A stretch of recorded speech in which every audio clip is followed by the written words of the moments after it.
Uncovered secrets of the pharaohs. Imagine a hidden door, deep inside a pyramid, left untouched for thousands of years. What if, behind that door, was a secret so big, it could change everything we know about ancient Egypt? Get ready, because today we're pulling back the curtain on the pharaohs' most amazing, most unbelievable hidden truth. The hot desert wind blew softly over the sands of Egypt. It was a golden afternoon, sunlight painting the ancient pyramids in warm, soft colors. Dr. Eris Thorne, a smart and kind archaeologist, squinted at an old map. His hair was a bit messy, and his glasses sat on the end of his nose. He loved old things more than anything. Beside him, Layla Hassan, a young but very clever historian, pointed a finger at the map. Her eyes sparkled with excitement. "Look here, Dr. Thorne," she said, her voice clear and quick. "This symbol, it's not like any other hieroglyph we've seen before. It's hidden, almost invisible, at the edge of this old papyrus." Dr. Thorne took the map gently. It was made of dried papyrus, so old it felt like dry leaves.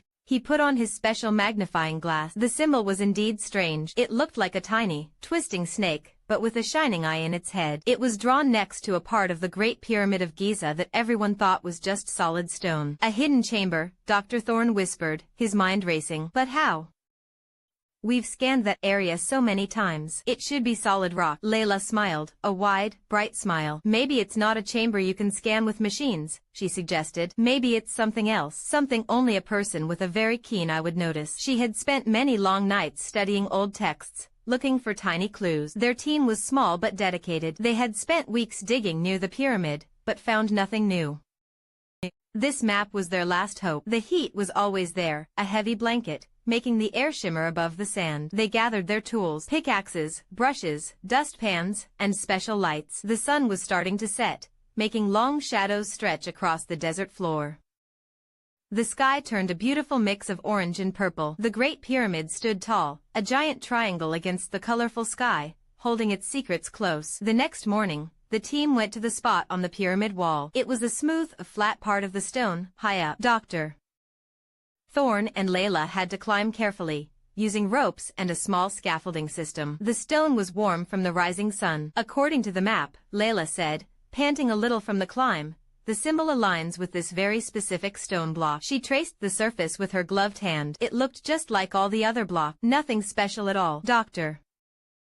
Thorne knocked on the stone. It sounded solid. He felt a tiny dip, almost too small to notice, on the surface of the block. He pulled out a tiny, thin tool, like a needle made of strong metal. He poked it gently into the dip. There was a faint click. Everyone held their breath. The sound was so soft, like a tiny mouse scurrying, but in the silent desert morning, it felt as loud as thunder. Then, a miracle happened. The large stone block, which had looked so heavy and fixed, began to move. Slowly, silently, it slid inwards, then turned to the side, revealing a dark, narrow opening. A rush of cold, stale air, smelling like dust and old spices, poured out. It had been sealed for thousands of years. "Oh my goodness," Layla breathed, her eyes wide. "It's real." Dr. Thorne shined his flashlight into the darkness. The beam disappeared into a deep, empty space. He felt a thrill run through him, a mix of fear and amazing excitement. "This is it," he whispered. "The hidden path." They were careful. A small part of the team, just Dr. Thorne, Layla, and 2 strong local guides, prepared to go inside. They wore headlamps, and carried water, food, and emergency gear. The entrance was just wide enough for one person to squeeze through at a time. Dr. Thorne went first, slowly, his heart thumping. The air inside was very still and very old. It felt heavy, like breathing in history itself. The walls were smooth stone, cut perfectly. The passage sloped downwards, getting narrower as they went. After what felt like a long time, the passage opened up into a larger room. Their lights swept across the space. The room was not huge, but it was filled with amazing things. Tall, narrow shelves lined the walls, holding rolled-up papyri, neatly tied with ancient string. There were small wooden boxes, intricately carved, and clay pots. "This isn't a tomb," Layla said, her voice full of wonder. "It's a library, a secret library." One corner of the room had a small, stone table. On it rested a single, shimmering golden box. It looked different from everything else, almost glowing softly in their lights.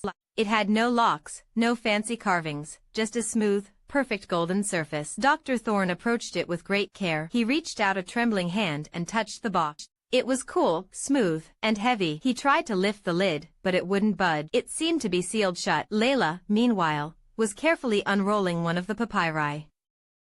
she gasped. Dr. Thorne, look at this. This isn't just writing. These are drawings of machines. Strange machines, not like anything we've ever seen from ancient Egypt. The drawings showed gears, levers, and tubes, all put together in ways that seemed impossible for that time. Some looked like they could fly, others like they could dig deep into the earth. There were even drawings of strange lights, coming from what looked like giant crystals. Dr.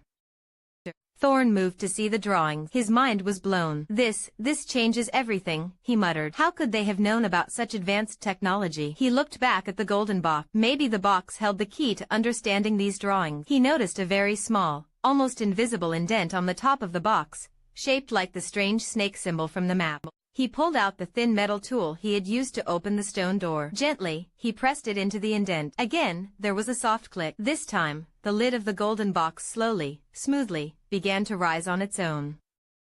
Inside, resting on soft, dark velvet, was a single, crystal-clear orb. It was about the size of an apple, perfectly round, and it glowed with a soft, warm light from within. The light pulsed gently, like a slow heartbeat. Layla carefully picked up the orb.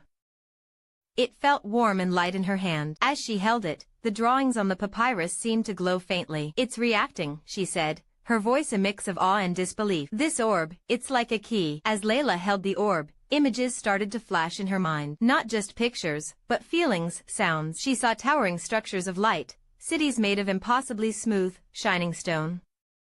She saw people, dressed in clothes that shimmered, working with these strange machines. It was like a movie playing directly in her thoughts. I see things, she whispered, her eyes unfocused, staring into the middle distance. Advanced cities, not just Egypt. This is a global civilization, older than we ever thought possible. Dr. Thorne, seeing her vision, felt a shiver run down his spine.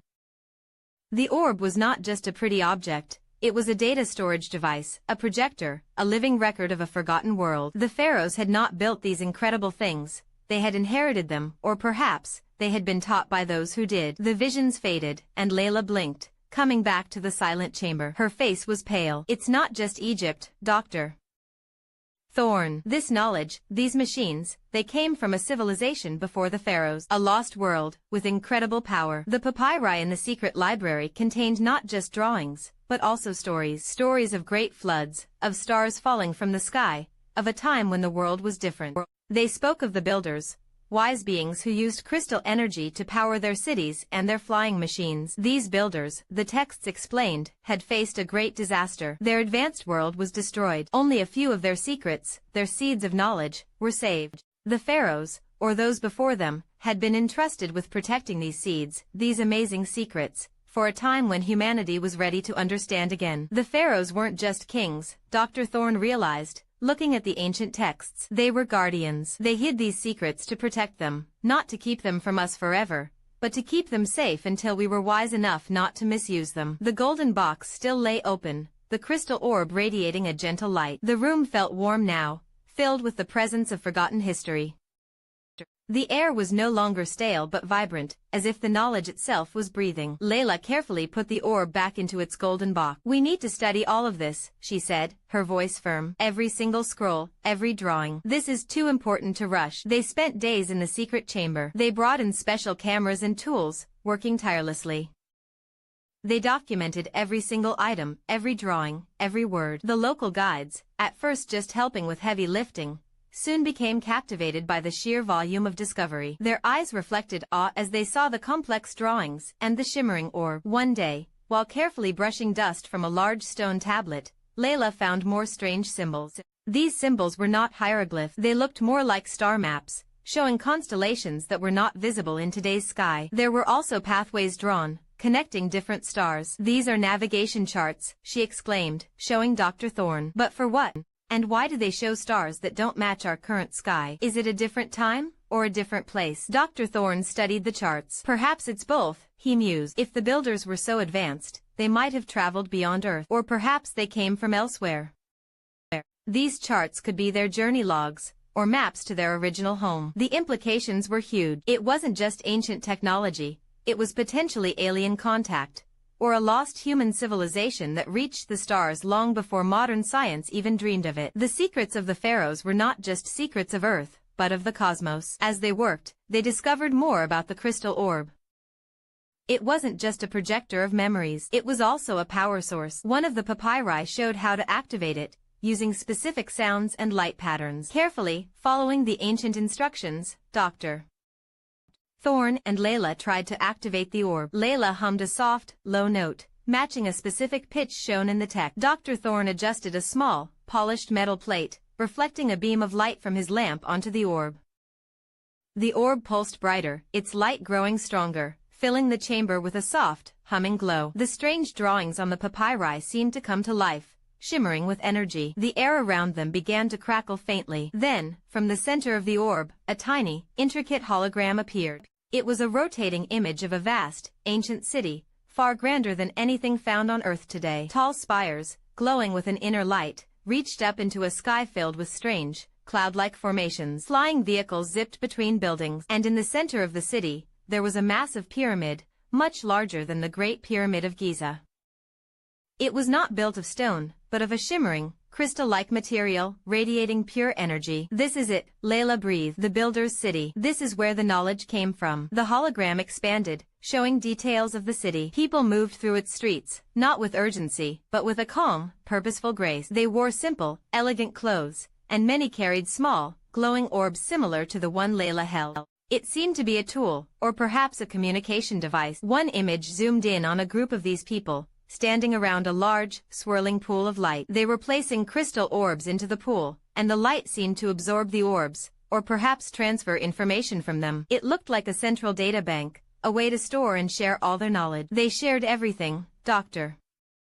Thorne murmured, watching the scene unfold. No secrets among themselves, only a collective wisdom. The hologram then showed a series of devastating events, giant waves covering land, volcanoes erupting, meteorites falling from the sky. The beautiful city was torn apart, swallowed by chaos. The builders were trying to save their knowledge, rushing to gather their orbs and papyri. The scene shifted to a smaller group of builders, carefully sealing the golden box, and placing it within a hidden chamber, deep inside a pyramid. Not the Great Pyramid, but a precursor, a model. It was a secret tucked away, a last hope. The pharaohs, it seemed, were later given the sacred duty of building the current pyramids, and perhaps others, to hide more of these seeds. The hologram faded, and the orb's light softened. The chamber was quiet again, but the silence was now filled with the echo of an entire lost civilization. They entrusted this to us, Layla said, her voice barely a whisper, to carry their legacy forward, to rebuild wisdom. Dr. Thorne felt the weight of history settle upon his shoulders. This wasn't just an archaeological find, it was a global responsibility. The world needed to know, but they also needed to be ready. The team continued their work, meticulously recording every detail. They found more small, wooden boxes, each containing strange tools, delicate instruments made of unknown metals that hummed faintly when touched. There were also intricate maps not of Earth, but of star systems. One afternoon, while examining a particularly dense roll of papyrus, Layla noticed a pattern in the drawings that mimicked the flow of a river. But it wasn't the Nile. It was a vast, underground river system, drawn with incredible detail, much deeper than any known river. This map shows a network of tunnels, Layla explained, pointing with a careful finger. They connect all the major pyramids, not just in Giza, but across Egypt, and even beyond. Dr. Thorne peered at the map. A hidden transportation system, or something else entirely? The map then showed that these tunnels led to a central, massive cavern deep beneath the earth, right below the Giza Plateau. In the center of this cavern was a colossal crystal, glowing with immense power.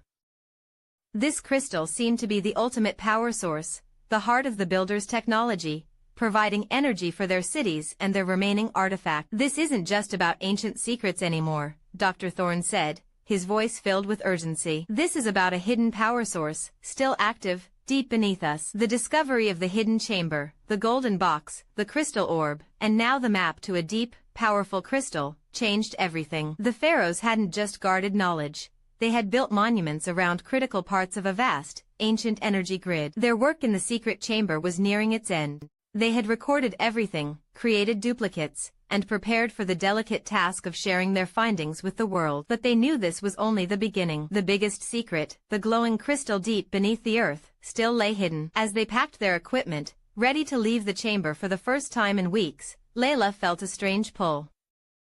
She turned back to the golden box. The crystal orb inside pulsed one last time, a bright, friendly flash, as if saying goodbye, or perhaps, see you soon. Dr. Thorne looked at her, then back at the simple entrance they had unsealed. The desert sun, now high in the sky, cast long, sharp shadows through the opening.